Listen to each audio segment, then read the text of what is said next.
Shalom saudara-saudara yang dikasihi oleh Tuhan. Percaya kepada Tuhan, kenyataannya adalah ketika kita percaya kepada firman-Nya. Salam jumpa dalam program Tuhan adalah Gembalaku. Kita sangat dipengaruhi oleh apa yang kita lihat dan apa yang kita dengar. Kekhawatiran dan kecemasan akan melanda kita ketika apa yang kita lihat atau dengar itu sesuatu yang akan kita hadapi dan kita menyadari bahwa kita tidak dapat mengatasinya. Saudara, semuanya itu terjadi karena kita memiliki kalkulasi logika kita sendiri. Hal itu umum terjadi pada semua orang. Apakah kita sebagai orang percaya juga memiliki cara penilaian yang seperti itu? Saudara, mari kita membaca Ulangan pasal 1 ayat 19 sampai 33. Kemudian kita berangkat dari Horeb dan berjalan melalui segenap padang gurun yang besar dan dahsyat yang telah kamu lihat itu, ke arah pegunungan orang Amori, seperti yang diperintahkan kepada kita oleh Tuhan Allah kita. Lalu kita sampai ke Kades Barnea.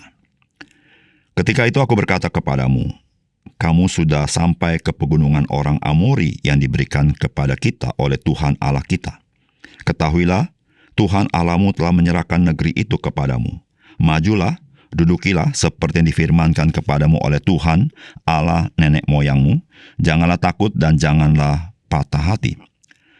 Lalu kamu sekalian mendekati aku dan berkata, marilah kita menyuruh beberapa orang mendahului kita untuk menyelidiki negeri itu bagi kita, dan membawa kabar kepada kita tentang jalan yang akan kita lalui, dan tentang kota-kota yang akan kita datangi. Hal itu kupandang baik, jadi aku memilih daripadamu 12 orang, dari tiap-tiap suku seorang. Mereka pergi dan berjalan ke arah pegunungan, lalu sampai ke lembah Eskol, kemudian menyelidiki negeri itu. Maka mereka mengambil buah-buahan negeri itu dan membawanya kepada kita. Pula mereka membawa kabar kepada kita demikian, negeri yang diberikan Tuhan Allah kita kepada kita itu baik. Tetapi kamu tidak mau berjalan ke sana, kamu menentang titah Tuhan Allahmu. Kamu menggerutu di dalam kemahmu serta berkata, karena Tuhan membenci kita, maka Ia membawa kita keluar dari tanah Mesir untuk menyerahkan kita ke dalam tangan orang Amori, supaya dimusnahkan. Kemanakah pula kita maju? Saudara-saudara kita telah membuat hati kita tawar dengan mengatakan, orang-orang itu lebih besar dan lebih tinggi daripada kita. Kota-kota di sana besar dan kubu-kubunya sampai ke langit. Lagi pula kami melihat orang-orang enak di sana. Ketika itu aku berkata kepadamu, janganlah gemetar, janganlah takut kepada mereka. Tuhan Allahmu yang berjalan di depanmu. Dialah yang akan berperang untukmu, sama seperti yang dilakukannya bagimu di Mesir di depan matamu. Dan di padang gurun, di mana engkau melihat bahwa Tuhan Allahmu mendukung engkau seperti seseorang mendukung anaknya, sepanjang jalan yang kamu tempuh sampai kamu tiba di tempat ini.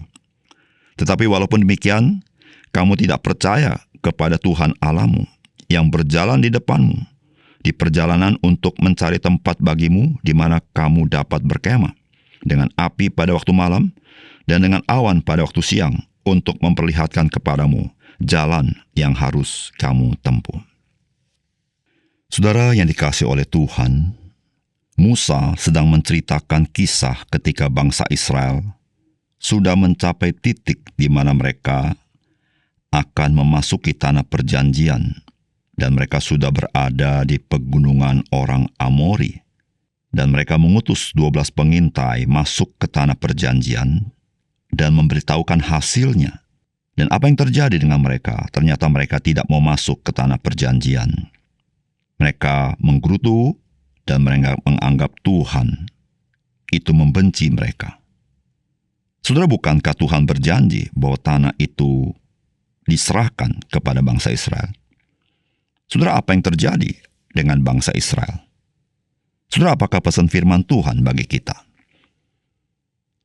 Saudara, janji Tuhan patut kita percayai sepenuhnya. sekalipun situasi dan kondisi yang kita hadapi seakan-akan mustahil bagi kita. Karena Tuhan, Dia yang akan menggenapi janjinya dengan segenap kedaulatannya dan segenap kuasanya. Saudara, firman Tuhan berkata begini, "Ketika itu aku berkata kepadamu, janganlah gemetar, janganlah takut kepada mereka. Tuhan Allahmu yang berjalan di depanmu, Dialah yang akan berperang untukmu, sama seperti yang dilakukannya bagimu di Mesir di depan matamu. Dan di padang gurun, di mana engkau melihat bahwa Tuhan Allahmu mendukung engkau seperti seseorang mendukung anaknya, sepanjang jalan yang kamu tempuh sampai kamu tiba di tempat ini." Saudara, ketika Musa menceritakan kisah ini, maka orang Israel sudah melihat kenyataan bahwa Tuhan menggenapi janjinya dengan Musa mengalahkan Raja Sihon, orang Amori itu. Saudara, waktu yang lalu, umat Israel tidak mau masuk ke dalam tanah perjanjian. Mengapa demikian? Karena mereka mendapat laporan penduduk daripada daerah Kanaan itu sangat besar. Dan bangsa Israel itu tidak ada bandingannya dengan mereka. Sehingga orang-orang Israel mendengar itu, mereka menjadi ketakutan. Dan mereka sudah kalah sebelum mereka berperang. Saudara, apa yang terjadi dengan bangsa Israel adalah bahwa mereka hanya melihat satu realitas yang didengar oleh mereka atau dilihat oleh mata-mata mereka, bahwa suku atau penduduk di kota Kanaan itu lebih hebat daripada mereka. Tetapi mereka lupa akan satu realitas yang lain yang jauh lebih dahsyat, yaitu bahwa Tuhan, Dia berjanji akan menyerahkan tanah itu kepada mereka. Tuhan, Dia berjanji menyertai bangsa Israel. Tuhan, Dia berjanji akan berperang bagi Israel. Saudara, realitas Tuhan yang jauh lebih dahsyat itu luput daripada pandangan orang Israel. Mengapa luput? Karena memang Tuhan tidak kelihatan. Namun saudara, Tuhan yang tidak kelihatan itu adalah Tuhan yang telah berfirman kepada bangsa Israel. Saudara yang dikasihi oleh Tuhan, dalam hidup kita sebagai orang percaya, kita rentan dengan pengaruh dengan apa yang kita lihat dan apa yang kita dengar. Saudara, itu pasti sangat-sangat mempengaruhi kita.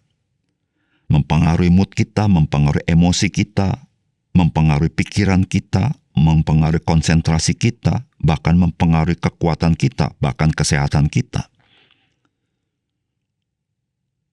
Situasi kondisi yang baik membuat kita merasa kita begitu yakin, tapi situasi yang jelek dan buruk dan mengancam membuat kita menjadi tidak yakin. Saudara, jikalau kita hidup berdasarkan situasi dan kondisi semata-mata, maka saudara, kita menjadi orang percaya yang tidak hidup dengan iman kita. Saudara, kita percaya kepada Tuhan Yesus yang telah mati bagi kita dan telah bangkit dari antara orang mati dan telah naik ke surga dan bertahta di sorga. Dan Dia hidup di dalam hidup kita. Dan Dia yang bangkit itu, Dia yang memberikan janji-janji yang berharga dalam hidup kita. Dan saudara, kita patut mengetahui bahwa Tuhan yang berjanji adalah Tuhan yang setia kepada janjinya. Tuhan yang berjanji, Tuhan yang berkuasa menggenapi janjinya. Tuhan yang berjanji, Tuhan yang punya kedaulatan yang tidak dapat diganggu-gugat oleh siapapun. Dan Tuhan yang berjanji adalah Tuhan yang mengasihi kita, yang telah berkorban bagi kita. Saudara, bukankah sepatutnya dan selayaknya kita percaya kepada janji Tuhan itu? Meskipun kita menghadapi situasi dan kondisi yang seakan-akan sangat mustahil kita bisa lewati. Tetapi ingatlah saudara, Tuhan yang berjanji, Dia akan menepati janjinya. Ketika Tuhan berkata, aku menyertai kamu sampai kesudahan zaman, itu bukan berarti Dia hanya menemani kita. Tetapi ketika kita mengingat apa yang Allah lakukan di dalam perjanjian lama, itu berarti Dia yang menyertai kita. Dia yang berperang bagi kita. Sehingga saudara, ketika kita percaya kepada Dia, dan ketika kita melakukan apa yang Tuhan kehendaki dalam hidup kita, maka kita akan melihat kemenangan yang Tuhan sediakan bagi kita. Oleh karena itu, saudara yang kasih dalam Tuhan, mari kita yang percaya kepada Tuhan, nyata kepercayaan kita ketika kita percaya kepada firman-Nya, percaya kepada janjinya, dan kita hidup mengikuti kehendak Tuhan. Mari kita berdoa. Bapa surga, terima kasih untuk firman Tuhan yang menguatkan kami, sehingga kami tidak lagi ragu akan Tuhan, tapi kami mempunyai keyakinan karena kami memiliki janji Tuhan, dan kami juga menerima kehadiran-Mu, kehadiran Tuhan yang berperang bagi hidup kami. Biarlah kami boleh hidup dengan iman, kami hidup sesuai kehendak Tuhan, sehingga kami boleh hidup berkenan kepada Tuhan. Terima kasih Tuhan. Dalam nama Tuhan Yesus kami berdoa. Amin.